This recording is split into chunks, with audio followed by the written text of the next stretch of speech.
Francesco Cirillo, the Pomodoro Technique.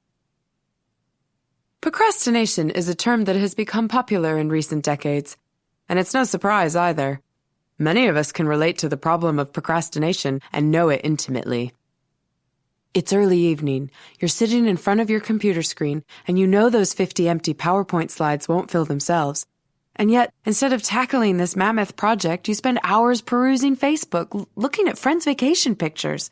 You don't even enjoy it, and in fact feel quite guilty about it. And yet you just can't stop yourself. Every 5 minutes is marked by opening your email inbox, hoping that you'll have a chance to delete some spam mail and give yourself a short reprieve from the guilt of procrastination. Hours pass, and after 7 cappuccinos, the presentation is still far from finished. All this might sound fun for some, but it is a malady for those afflicted with severe procrastination. Once this vicious cycle has begun, you grow accustomed to never finishing anything before the last possible second, after days of idleness followed by nights full of stress. Work becomes an ordeal, and even the most hardened among us fall into a sour mood. The author himself faced this very problem at university. Like many of us, he couldn't get his work done in an efficient, stress-free way. His salvation came in the shape of a tomato. More precisely, a tomato-shaped kitchen timer. Since then, he's been using this simple tool to chop every task into smaller, manageable, and motivating units called Pomodori.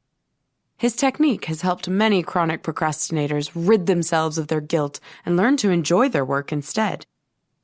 Everyone who has checked their email more than twice today should consider giving it a try. Blink number 1. Chop your work down into Pomodori in order to make it more manageable. For many, when it comes to getting work done, time is our greatest enemy. It seems to stretch endlessly while you're trying to publish the first slide of your boring presentation, and then it flies away when you waste time surfing the web. Before you've even managed to finish that first slide, it's time to go home. You look at your to-do list and see that nothing got done. Once again, your day was wasted sipping coffee, talking to your colleagues, and checking your email. If this is what characterizes your workday, then you likely consider yourself inefficient and your work a burden. The guilt and frustration of not accomplishing your to-dos follows you home, and since the work must be done, you decide to work the night shift. Even then, you spend most of your time surfing the net and checking Facebook. After another long night of doing nothing, you go to bed frustrated and fatigued, only to wake up the next morning to repeat this vicious cycle. This is a routine that most of us know. Thankfully, studies have shown that we can easily overcome these unhealthy work habits. All you have to do is divide your work into small, manageable tasks of 20 to 45 minutes apiece, and work within those short chunks without any breaks or interruptions. This very concept has been used to create the Pomodoro technique. The idea is this. Set a timer for 25 minutes. If you want to be true to the method, use a tomato-shaped timer. And no matter what, spend that entire time focusing on a single task that you've chosen beforehand. This 25-minute chunk is called a Pomodoro. Once the timer rings, take a 5-minute break to relax, drink a glass of water, or move around a little. After your break, you'll be refreshed and ready for your next Pomodoro. Blink number 2. Pomodori help you stay motivated so that you get stuff done and get rid of stress. Structuring your work into little Pomodori is so easy and beneficial that there's no reason not to try it. You don't have to learn any sophisticated techniques nor buy expensive gear, and yet it can help anyone rid themselves of the guilt and anxiety of procrastination while making work rewarding and motivating. Using the Pomodoro technique helps you gain back control over your day through focused work.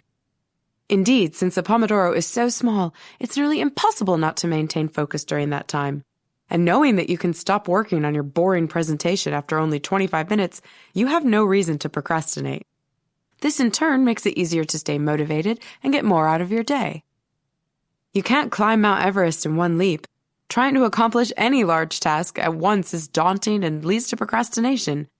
You spend a majority of your time doing nothing, and then, right before your deadline, you try and cram everything in at once.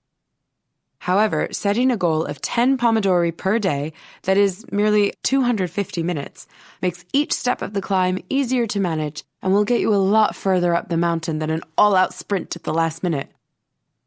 Pomodori also help you keep up your spirits, since each Pomodoro is manageable by itself to start, and you don't have to think about the entire project you need to finish. In addition, the steady pace of 25-minute intervals keeps you from getting worn out, thus saving you both energy and your sanity. Using the Pomodoro technique, you can go home with a feeling of accomplishment, knowing that you actually got something done. Rather than working those night shifts on the sofa, you can use your free time to relax, spend time with your family, or do whatever else you want. Blink number 3. There is no such thing as a half Pomodoro. Pomodori are always 25 minutes long. As simple as the Pomodoro technique is, it only works if you adhere to the rules. The first and most important of these rules: there are only complete Pomodori. No halves, no 80% complete, and especially none that you finish with a minute left before the timer rings. Once you've started your timer, you're committed to 25 minutes of focused work on that presentation. Do not stop under any circumstances before those 25 minutes are over. That means no giving in to the temptation of grabbing a quick snack, nor checking your email, no matter how briefly. The only excuse is if you or your house is on fire. Otherwise, stick to the rules and keep chugging along for the full 25 minutes. In the event that you open your inbox to peek at your emails in a moment of weakness, immediately cancel your Pomodoro and start over. Incomplete Pomodori do not count. By now you might be asking, why do I need to be so strict with myself? Essentially, you want to internalize these habits so that eventually you work Pomodoro style without even thinking about it. Strict adherence to the rules is the only way to discipline yourself to make that change happen. But then, what do you do if you finish a task in only 20 minutes instead of 25? Simple. You keep going. Ask yourself if there is anything you could review or perfect in your presentation. Are you sure you use the best font? If you finish early, don't end the Pomodoro, don't start your break, and don't even think about checking your email before the 25 minutes are over. If there is truly nothing you can do to improve your work, and there's still 2 minutes left on your timer, then review your work anyway and recap what you've done to ingrain it in your memory.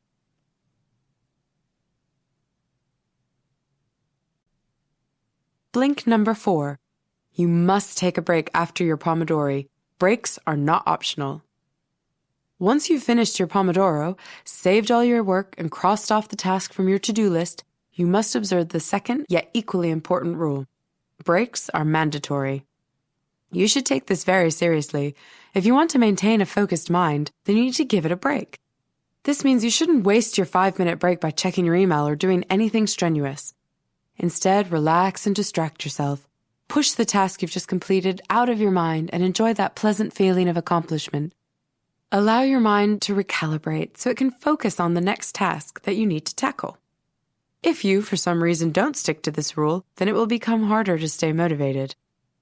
In keeping with a schedule of 25 minutes of focus followed by 5 minutes of rest, you show your mind that it needs to sustain its focus for short intervals, thus making it easier to stay motivated. If you dilute that rhythm, then there's no reason for your mind not to procrastinate because there is no longer a clear division between time to focus and time to relax. In addition to the 5-minute breaks after each Pomodoro, there's another very important kind of break. After you've finished 4 Pomodori, treat yourself to a longer break of 15 to 30 minutes. This method of structuring your time has been proven to work especially well in terms of being effective as well as sustaining motivation throughout your workday, thus helping you accomplish more with less stress. As you've seen, the rules of the technique are quite simple. Now let's have a look at the tools you need to utilize the Pomodoro technique and see if they're equally simple and straightforward. Blink number 5.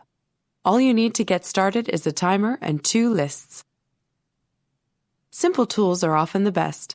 Luckily, the tools needed for the Pomodoro technique are so simple you'll find them in almost any household. First, you need a timer. It doesn't have to be the tomato-shaped kitchen timer of the original Pomodoro technique. Anything from a stopwatch to your smartphone will do just fine. Ideally, your timer will tick as it counts down and ring once the 25 minutes are over. These acoustic signals help your mind internalize the switch from a focused working state to relaxation and vice versa. Next, you need two simple lists: your to-do today list and your inventory. To-do today includes everything you want to get done that day. It might look something like this: outline presentation structure, 4 Pomodori. Find a location for seminar, 2 Pomodori. Pay bills, 1 Pomodoro, etc. But where do all these tasks come from? They're from your exhaustive inventory, where you've collected all the tasks you want to get done at some point now or in the future. One thing you will have to learn is how to estimate how many Pomodori are needed for a given task. Although your estimates won't be spot on in the beginning, you'll get better at it with time. Soon you'll be quite good at intuitively estimating how many 25-minute chunks you'll need to outline your presentation or sort through your inbox or whatever else you need to do. So, how do you sustain enough motivation to get through your to-do today list? You simply vary your tasks. If your presentation on time management techniques will take approximately 20 Pomodori to complete, just chop it into smaller units. Working an entire day on this huge single task without ever finishing is much less rewarding and therefore less motivating than finishing the 4 Pomodori task outline presentation structure after your first 2 hours of work. Blink number 6. Your greatest enemies, internal and external interruptions. By now, you've seen that time is not your adversary when you use it in the right way, that is, utilizing the Pomodoro technique. However, there are hidden enemies lurking, waiting to disrupt your productivity if you don't actively protect your Pomodori. These are interruptions, that is, anything that takes your focus away from the task at hand and shifts it to something else. It might be hard to believe, but most people's workdays consist primarily of one interruption after another. They are everywhere, all the time, waiting to ruin your productivity. Every phone call or email you receive, every time you give in to the temptation to check your team's results from last night's game, or every time you get a snack or order a pizza. All of these pull you from your focused working mode and interrupt your Pomodori, and therefore make you less efficient. Essentially, there are 2 main types of interruptions. There are internal interruptions that come from within, as in the stream of thoughts that pop into your mind all the time, interrupting your train of thought and pulling you off track. These are things like a sudden idea for a project that you wanted to work on later, the impulse to order pizza or to look at cat pictures on the net, the spontaneous recollection that you need to buy your significant other a birthday present, etc. Then there are external interruptions, that is, outside forces that demand your immediate attention, such as the colleague who calls to complain about the weather, incoming spam mail, or the delivery guy who's brought you the pepperoni pizza you ordered during the previous Pomodoro. These interruptions are not only a nuisance, but they also contribute to reduced productivity and those terrible feelings of guilt and frustration that come with them. If only there were a way to get these interruptions under control.